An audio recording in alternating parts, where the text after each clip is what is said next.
Hey guys, Matt Bartram here from Warrior Fitness and Health, and I coach busy people to create fitter and healthier lifestyles with my PT, my boot camps and my nutritional consultations.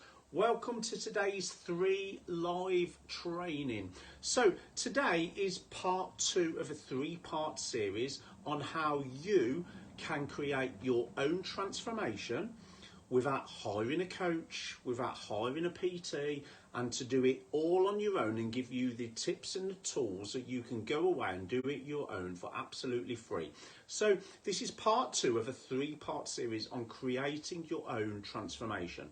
So hopefully you watched part 1. Now part 1 was all about knowing your goal and the difference between what is a grey goal and what is a specific goal.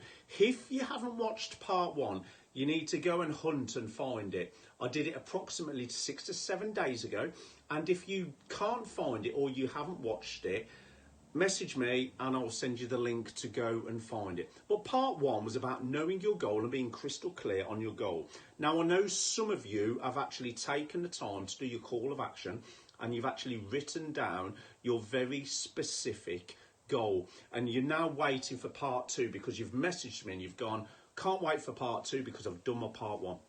So part 2 of creating your own transformation is about knowing your commitment. Again, it's about knowing your commitment. So in my 30 odd years experience as a coach and working with clients one-to-one and groups, for those small amount of people that get crystal clear on their goals, i.e. I want to lose 14 pounds of weight within 16 weeks, and this will be evidenced by the number on the scale saying blank, whatever it is. They then fail to go on to step number 2 that I take all of my clients through. And the conversation often goes like this. So, client A, you want to lose 14 pounds on the scale within 16 weeks. You want to do it by this date and it will be evidenced by this number. Part 2 is knowing your commitment. So I have the conversation with the clients that goes like this. Out of a 7-day week around school, commitments, kids, career, socialisation, hobbies, relaxing and life in general, how many of those days in the week are you going to commit to this goal?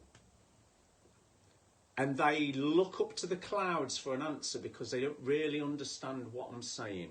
So if you've got a crystal clear goal and you know you've got to achieve this by this day, part 2 is you've got to know what your level of commitment is. So for example, if you're in an employed job, your level of commitment to that job may be working 36 hours a week or 40 hours a week, maybe doing just enough that you don't get the sack, and that is your weekly commitment to your employer. For 48 weeks of the year, you will commit 36 hours a week to them to do the work that they ask you to do in exchange for the goal of receiving money. So let's think about the commitment that children make to school or parents make their children make to school. So often there's 14 weeks off a year, so that kind of leaves about 38 weeks a year. So the schooling commitment is the child will go to school from say 8:30 till 3, 38 weeks of the year, and that is the academic commitment to schooling. Now we need to apply this to creating our own transformation. So once you've got step 1 done and you've got your very specific crystal clear goal done, you now need to know your commitment. You've got to know, are you working to that goal Monday to Friday and then having a relaxed approach of a weekend? Are you working towards that goal 6 days a week and having Sundays off? Are you committing to no alcohol? Or are you saying you only have a drink on a Saturday? Are you committing to no sugar or no processed food? But on a Sunday, you have a relaxed approach. Are you committing to only 1 takeaway a week? Or is it 2 takeaways a week? Are you committing to 3 sessions a week or 6 sessions a week? Are you committing to a low-calorie diet 6 days of the week and then a free day on day 7. You've got to get crystal clear on your commitment level. You've got to actually know, when are you clocking in to work on your goal? When are you clocking out so you can relax from that and do some other stuff? So I'm going to use a personal example now. The majority of people will know I was a competitive bodybuilder. And when I know I'd got, say, a competitive show in 18 weeks' time, I knew my commitment level for 18 weeks was training 6 days a week. During those 6 days, I would do X amount of strength sessions, X amount of cardio, X amount of stretching, X amount of posing practice. Over the 7 days, I would accept I needed to have so much protein, so many carbs, so many fats, so many water, so many fibre. Over that 6 or 7 days, I accepted that there was no alcohol. There was very little treat or cheat meals. There was very little drinking anything else other than water, because I was on a commitment journey from day 1 to the end of week 18 to get me in the best possible position for show date. Now I am not a competitive bodybuilder, so my commitment at the minute is kind of a 5-2 approach. Monday to Friday, my training's hard, it's good, my nutrition's hard and good, I'm on point. Saturday and Sunday, I have a relaxed approach. If I want a bit of pizza, a takeaway, if I want a glass of wine, then that's what I'm doing. If I've got a training session planned for a Saturday, but I don't really want to do it, and I want to go out on my bike or climb a mountain or have a lie in, then I'll do that. I understand at this moment in time, my commitment level is pretty full on for 5 days. Saturday and Sunday, relax and chill, because that's my goal at the minute.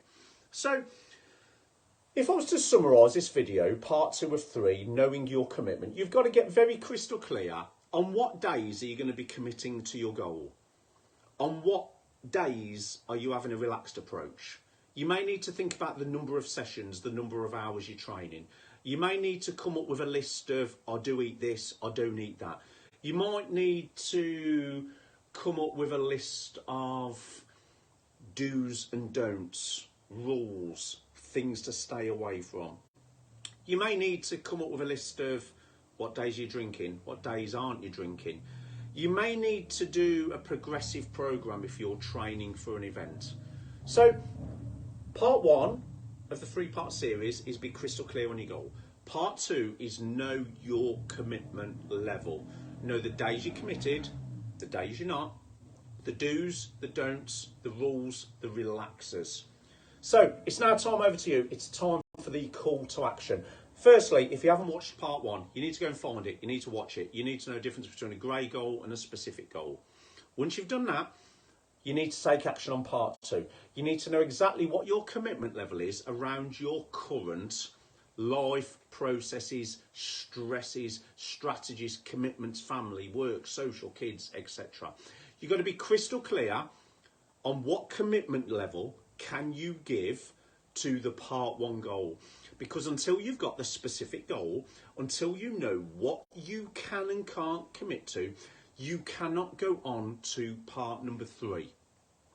And part number 3 is coming in approximately 6 or 7 days' time. So that's what you need to do. There's your big summary. There's your call to action. What I would love from you is, if you've watched this live with me right now, I'd like you to type the word live. If you've watched it on replay at some point in the future, type the word replay. If you want to share with me your commitment level, share it with me. If you don't, just put, Matt, I've done part 1, I've done part 2, can't wait for part 3. And if you can't find part 1, let me know and I'll send you the details. As always, if you think my PT, my group fitness, my nutrition can help you achieve your goals, send a message, let's start the conversation, and we will start having a chat in a non-sales format. Love you all loads. Enjoy doing your call to action. I will see you in 6-7 days for part 3. Love you all loads. See you soon.